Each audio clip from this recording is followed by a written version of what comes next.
नमस्कार दोस्तों, आप देख रहे हैं हालचाल भोजपुरी। दोस्तों, आपको बता दें आजकल भोजपुरी का चर्चा अब हिंदी लेवल में ही होने लगा है। जी हाँ दोस्तों, हम बात कर रहे हैं अमिताभ बच्चन का एक शो है कौन बनेगा करोड़पति, जिसमें भोजपुरी स्टारों का उसमें नाम लिया गया है, जिसमें खेसारी लाल यादव, पवन सिंह, विनय आनंद, रवि किशन। उसमें सवाल पूछा गया था, उसमें भोजपुरी स्टारों का नाम लिया गया है, जिससे आप पता लगा सकते हैं कि भोजपुरी का लेवल अब कितना ऊंचा जाता हुआ दिख रहा है।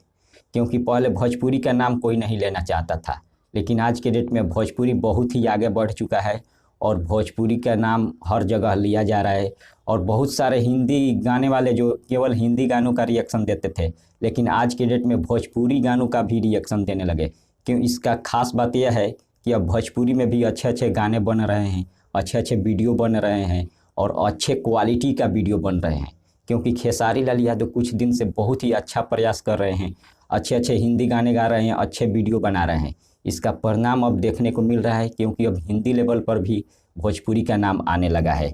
और अमिताभ बच्चन जो कि हिंदी के बहुत ही बड़े अभिनेता माने जाते हैं, उन्होंने भोजपुरी स्टारों का नाम लिया। ये भोजपुरी के लिए बहुत गर्व की बात है। अब इसके बारे में आप सबका क्या राय है, क्या कमेंट है, कमेंट के जरिए हमें ज़रूर बताइए। तब तक बने रहिए हमारे साथ, मिलते हैं अगले वीडियो में। धन्यवाद।